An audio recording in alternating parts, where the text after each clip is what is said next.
In this video, I am going to show you a simple pattern of how to crochet a phone pocket, which is inspired from the recent launch of Apple's knitted iPhone pocket. So let's get started. Hey guys, welcome to diykraftz.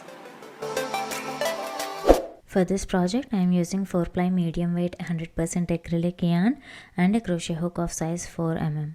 Now let us begin by making a slip knot and insert your hook into the loop.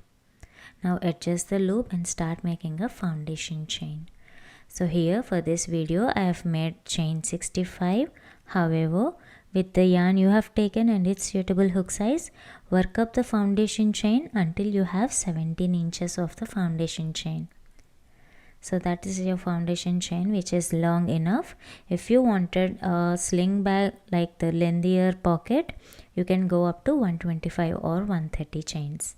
Now leave the first chain from the hook and into the next chain, yarn over, insert the hook, drop a loop, and now yarn over and draw the yarn out of all the 3 loops. So this particular stitch is called as a half double crochet.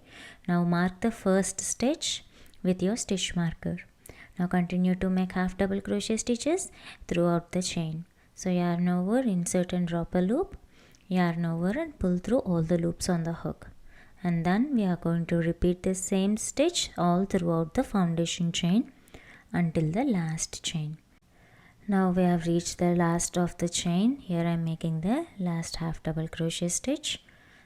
So yarn over, insert and drop a loop, yarn over and draw the yarn through all the 3 loops on the hook.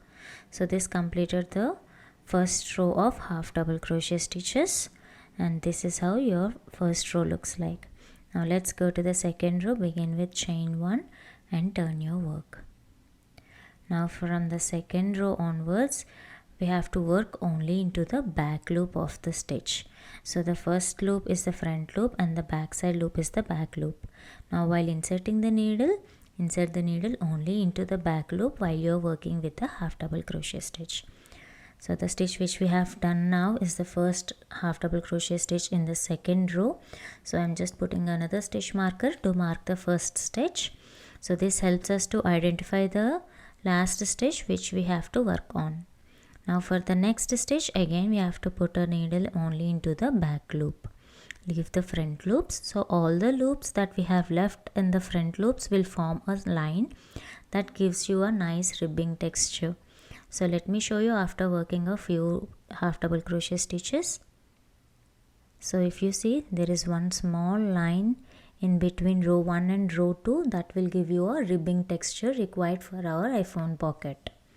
Now we have to continue to make half double crochet stitches in back loop only until the last stitch where we have put the stitch marker. So in the last stitch also we will work only in the back loop. So to identify to the last stitch, we have put the stitch marker at the beginning of each row. Now remove that stitch marker and now identify the stitch.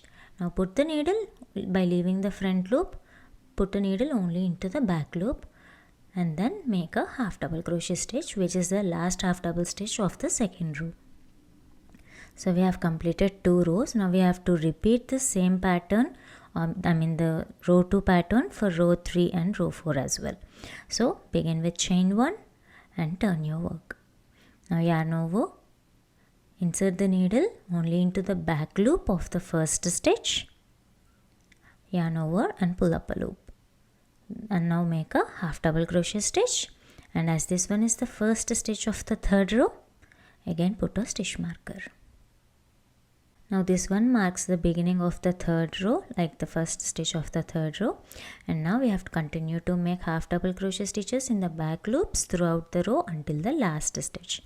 After that we will make chain 1, turn your work, and continue with the same pattern which we have done for the row 2, like back loop only in the next stitches until we have done with the row 8. So here we are making the last couple of half double crochet stitches for the 8th row. Now that the 8th row is completed, we have 2, 4, 6 and 8, and we have made a rectangular patch. Now chain 1 and then trim the excess thread. We have to weave in those tail ends, the starting and the finishing tail end, And now if we have to check the measurement, so here my rectangle patch has measured 17 inches in length and approximately 4 inches in width. So if you are using any other stitch, let us say single crochet or double crochet stitches, just try to complete your rectangles in an even number of rows, and the measurement is approximately 17 inches by 4 inches. So now we have to fold our rectangles. So identify the ribbing pattern, and the ribbing pattern should be on the outside, and fold the rectangle as shown in the video. And similarly the other patch also, identify the ribbing in the middle part, that is the ribbing in between row 4 and row 5, and that ribbing should be on the outside, and fold the rectangle.